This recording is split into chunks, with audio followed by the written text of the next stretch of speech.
Hello viewers, and welcome back to the CreepyPasta mod. Last time we reviewed the Slendy mob, and now we're going to put another piece of paper in and see what we get. And then I will talk about the mob a little bit and tell you the story if I know one. And I know stories for most of them except for one of them. Maybe two of them. Jeff the Killer. Ooh. Jeff the Killer is probably one of my favorites, at least in this mob. At least in this mod, at least. At least in this mod, at least. Wow, that was repetitive. Alright, so this is Jeff. This is the only one that actually kind of scares me whenever I spawn him. He's definitely scared me the first time I spawned him. So, if you've never seen this mod before, you might want to kind of mentally prepare yourself, because, boom! Oh, he's backwards. Turn around, Jeff. Jeff? Ah! Oh my god, Jeff. Oh my god, he's so scary. Okay, well, this is Jeff the Killer. I freaking love his story. He himself... Oh god, okay, it's a great story. I can't tell the entire thing because it's actually really, really long. And then I'll get into Jane the Killer in the next episode, which I'm really glad he came before Jane, because Jane has to have him. But he can go without Jane. But, alright, let's see. So, Jeff was a normal boy. It didn't specify his age in the story, but I'm guessing it's anywhere between like 12 to 15, something like that. And yeah, so he and his brother Lewis, they moved into a new neighborhood. They began going to a new school and all that stuff. And of course, there were the neighborhood bullies. The main one being Randy. It's not the same Randy from the Slenderman story. That's just the first name I could think of. Main one being Randy. Then there were two other guys, but they were mostly his backup. Randy was the worst one. He was the mean guy.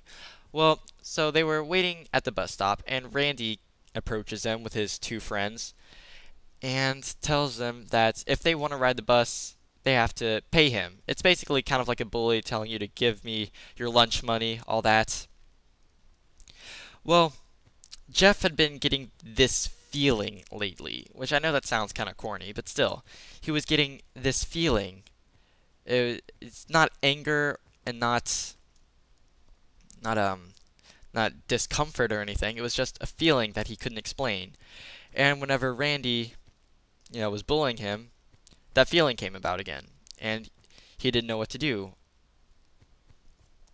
So Lou denied giving Randy his lunch money, because they weren't pussies. They weren't no pussies. They ain't no punk. They ain't no pussy. They were not gonna give some punk kid their bus money. Jeff, you stupid son of a bitch. Okay, Jeff. Back again. Alright, well, let's see. Randy pulls out a knife, and so does his two friends. So Lou becomes a pussy. He's like, alright, I'm not gonna fight people with knives, but Jeff gets that feeling. He's overcome with that feeling, and he realizes what it is. It is that he wants to hurt someone. So when Randy comes after him with the knife, he punches him across the face, and Randy falls to the ground, and he takes the knife and he stabs him in the arm. So, Randy's alright. But I mean, he got stabbed, so he's not like alright, but Randy didn't die from the wound or anything. Randy's two friends come after him. Jeff stabs one in the leg or something like that, and just punches the other in the face, and he falls down. And after that, they run off, because they didn't want, to get caught or anything after having stabbed 3 people. So they get home. The police arrive. They take Lou away, because Lou said that he was the one that stabbed the 3 boys, not Jeff. And Jeff felt really sad because Lou was his best friend. It was his brother, and he didn't want him to go to prison because of something that he had done. So, yeah. About a year passes, and Jeff is invited to go to some little kid's birthday party. Some little kid who's probably, my guess, around like 8 or 9, maybe 10. Because they were playing like little kid games at the party and all. So Jeff decides to go to the party. He's still really, really upset about Lou and everything. Maybe it hasn't been a year. Maybe it's been like a month. I think that's right. I think it's only been a month. But Jeff is at the party, and then he's having fun with all the little kids and stuff. He's playing their little kid games, and then Randy somehow finds out about the party and that Jeff was going to be there, and he shows up with a gun, with a freaking gun, and so do his two little friends. They have guns too. So Randy says that no one could humiliate him like that, and he threatens to shoot Jeff, and it's insane.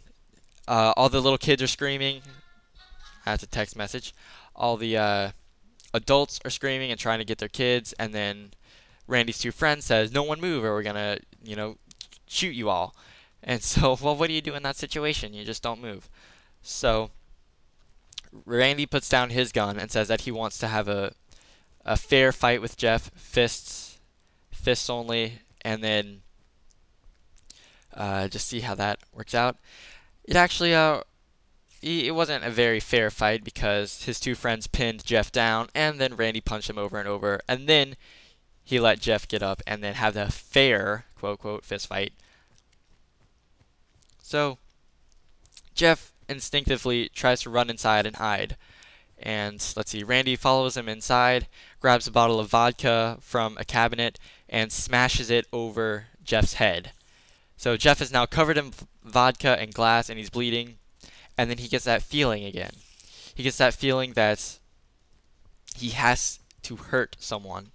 Except this time, it's more than just that. He has to kill Randy. That's all he can think about. That's all he can do. He has to kill Randy. So, bloody and soaked in vodka, Jeff, with some burst of adrenaline, jumps up onto Randy, pins him to the ground, and starts punching him directly in the throat as hard as he can.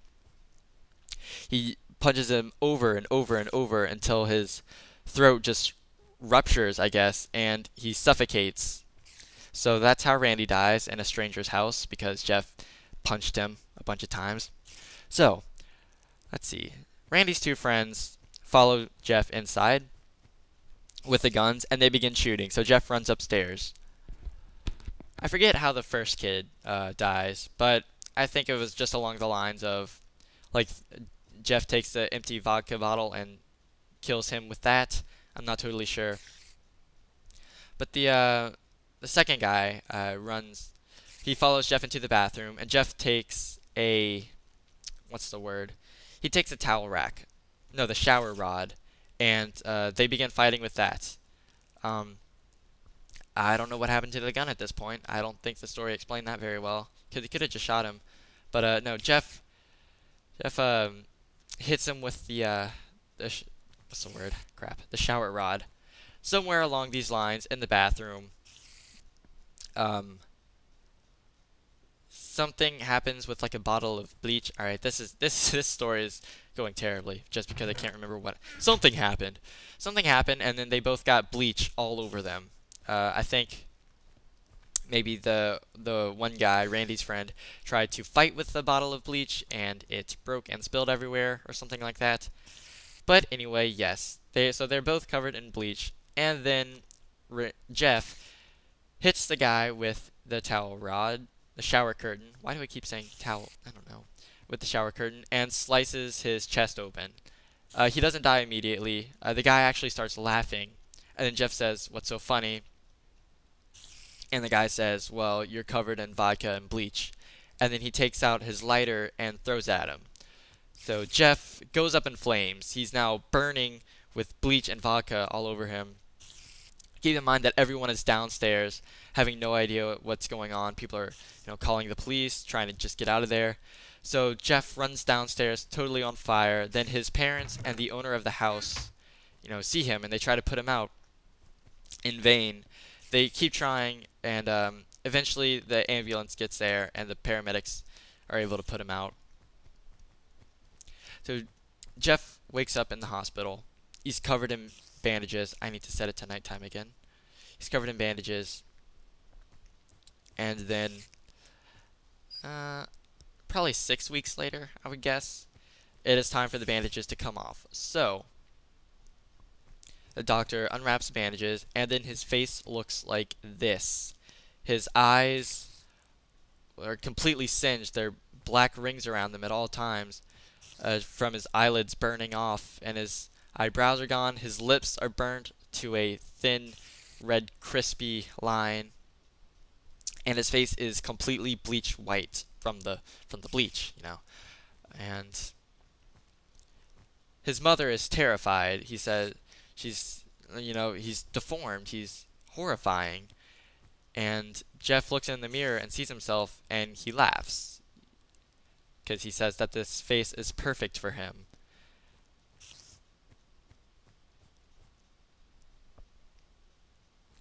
Perfect for him now that he knows at this point that he's going to become a killer. So, a month later, his parents are sleeping, and then his mom wakes up because she hears a noise, and it is Jeff in the bathroom with a knife, carving a smile all the way across his face. His mom is terrified, obviously. She tells Jeff to stop. Jeff says, "Why? You don't think I'm beautiful, Mommy?" And so his mom says, "Of course you're beautiful." And then, well, she's panicking. She doesn't know what to do. And then, well, Jeff gets up and starts staring at her with that big creepy smile with the knife in his hand. Then he raises the knife. And so his mom is terrified. She runs back into her room and she wakes up her husband. She says, well, she doesn't say husband. She says, "Get the gun. Get the gun." And then Jeff hears it and knows that it's not safe for him anymore. So the only solution was to charge up in his parents and kill them in their bed together. Yeah. Probably not the greatest ending to a story. Actually, no. Here's a worse ending. After they found out that Randy was the one who started all the fight at the bus stop and everything, they let Lou out of prison. So Lou comes back, and he's sleeping upstairs when Jeff kills his parents. And this is where the name of the story and the famous Jeff the Killer quote comes from. He goes upstairs into Jeff's room. Jeff hears him come in. Jeff hears him come in, and he wakes up, and he looks up, and then Jeff, with his creepy face, is staring at him. And Jeff puts his hand over Lou's mouth and just says, "Go to sleep." Oh, and then he kills Lou, but I mean, that's implied. You're supposed to understand that. Like, the story ends there, but you're supposed to understand that he killed Lou. And then in part 2, whenever Jane the Killer comes in, obviously Lou is dead at that point. So, yeah, it's the story of how a normal, innocent little boy became a killer because of some douchebag named Randy. Fucking Randy. Alright, well, now that we're done with the story, we can actually get on to the mob properties. Let's see. This is how he kills you. Ow. Pretty good. Okay. Wow. Here we go. He attacks a lot, and he's very powerful. You notice the... Crap. Let me kill... Oh my god. Kill me again. He didn't say it that time. Okay. In the chat, he says, "Go to sleep" when he kills you. Because that's what he says to everyone when he kills them. Because he kills people when they wake up to see him. He says, "Go to sleep," and then he kills them. Because he's Jeff the Killer, and that's what he does. So, yeah. Oh, by the way, Jeff. Go to sleep. That was a really cheesy ending to this video. I'm so sorry for that. That was awful. That was just... It was not funny, and gosh. Alright.